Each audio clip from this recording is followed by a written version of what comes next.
Je me suis revu bébé, dans une chambre au papier peint à motif de lierre. J'ai senti à nouveau l'eau chaude couler sur mes cheveux pendant que ma mère les lavait. J'ai revu le moment où mon premier chien est mort. J'ai revu l'hôpital, où on m'a enlevé les amygdales. J'ai revu des scènes de mon adolescence, des conversations, des petits bonheurs et des petits chagrins.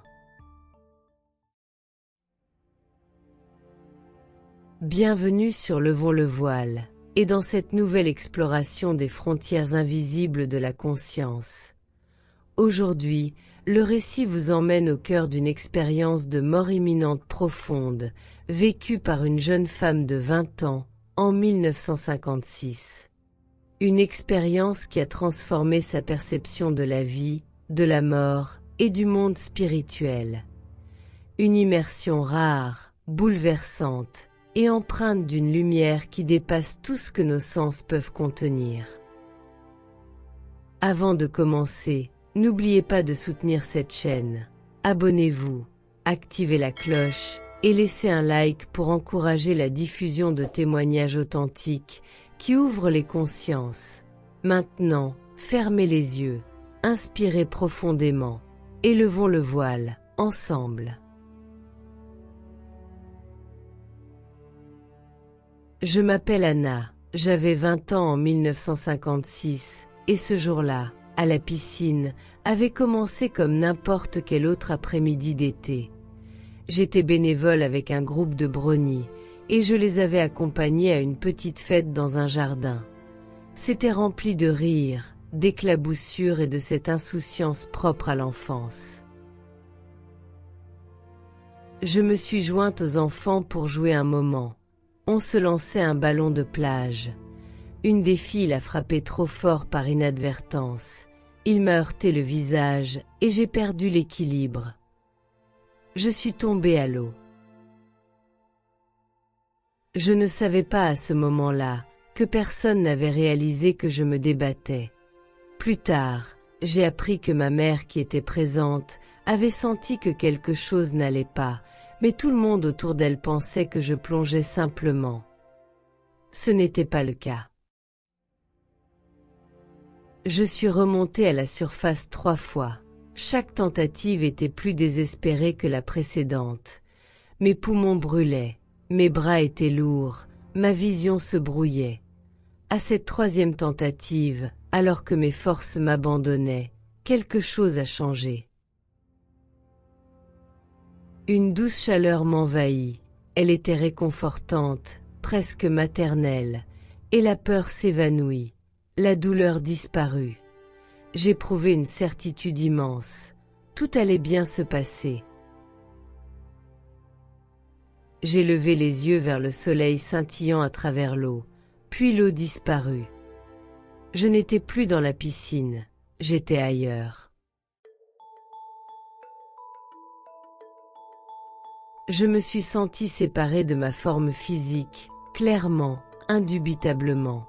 Ce n'était ni onirique, ni brumeux, c'était la clarté la plus vive que j'ai jamais connue. Ma conscience s'étendait dans toutes les directions.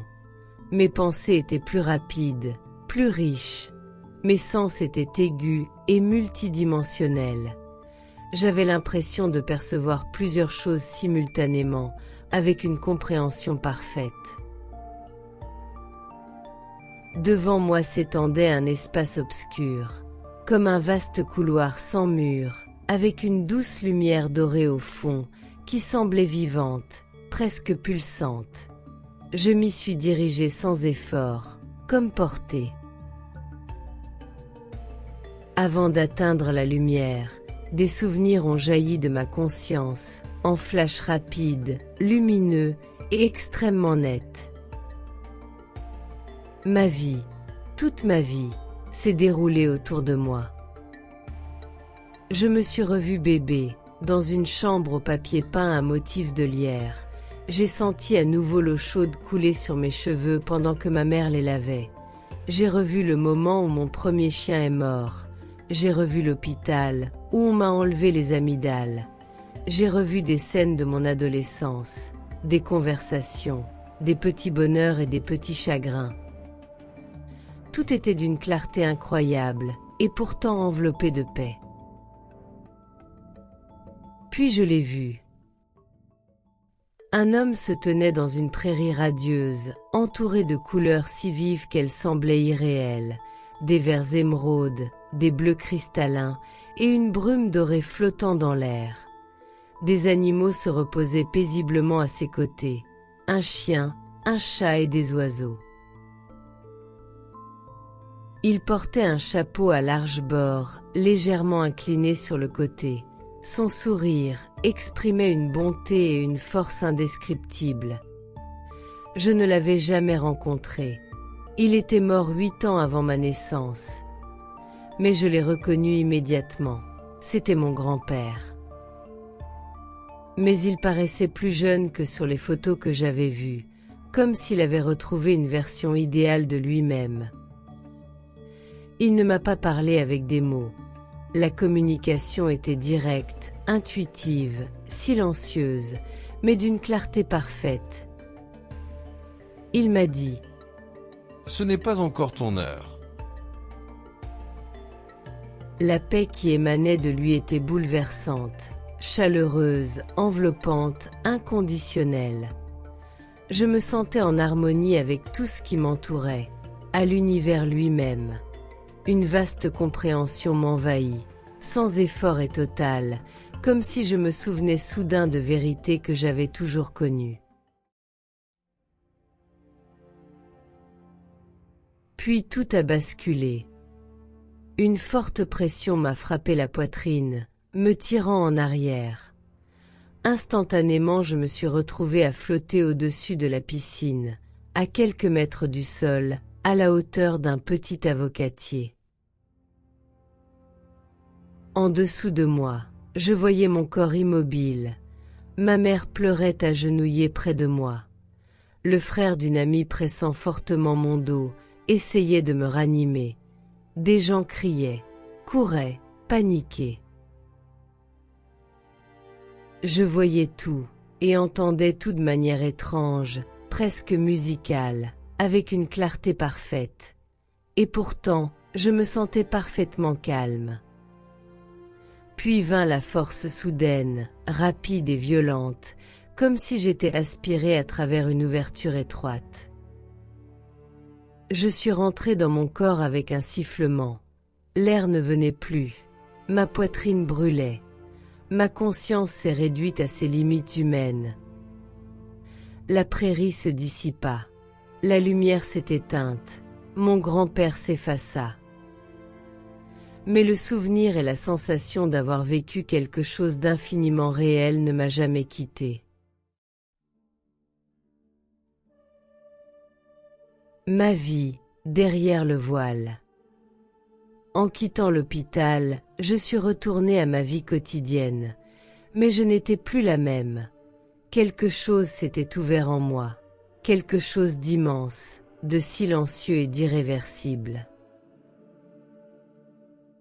Mes parents étaient effrayés par mes descriptions. Quand je disais des choses comme « ce n'était pas effrayant, c'était beau », j'ai vu le père de maman. Il ne voulait rien entendre. Il pensait que le traumatisme m'avait perturbé ou que mon esprit essayait de comprendre ce qui s'était passé. Mais ce n'était pas de la confusion. La seule personne qui m'écoutait vraiment, c'était ma grand-mère, la femme de l'homme que j'avais rencontré dans la lumière. Elle écoutait chaque détail attentivement. Quand je décrivais son chapeau, son apparence plus jeune, sa posture, elle pâlit.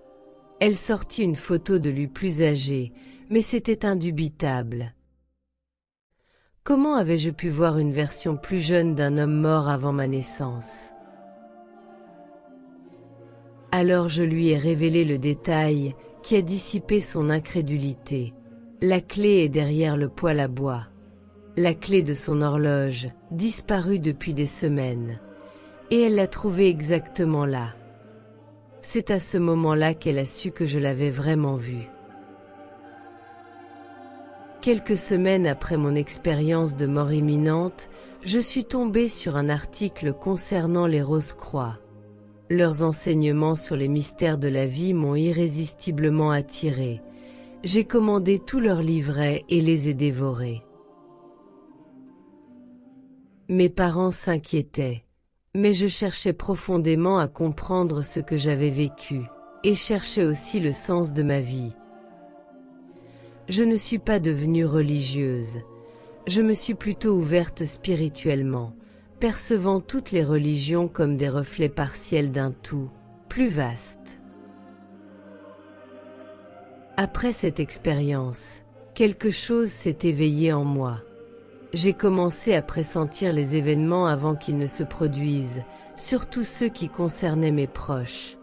Je ressentais des changements émotionnels, je savais des choses avant de les apprendre, et parfois j'entrevoyais de brèves visions du futur. Ce n'était pas bouleversant, c'était naturel, comme un prolongement de ma conscience. Parler de mon expérience de mort imminente a toujours été délicat. Certains écoutent avec un intérêt sincère, d'autres avec scepticisme, d'autres encore avec une douce curiosité. Mais je continue à en parler, car je sais que c'était réel. Réel d'une manière que la réalité quotidienne atteint rarement. Cette expérience m'a appris que la mort n'est pas la fin, que l'âme continue d'exister. L'amour est la structure même de l'existence. Tous les êtres sont liés. Nous sommes guidés bien plus que nous ne le pensons. Et nous ne sommes jamais, jamais seuls. Je ne crains plus la mort. Non pas que je la désire, mais parce que j'ai entrevu, même brièvement, ce qui se trouve au-delà du voile. Et c'est magnifique.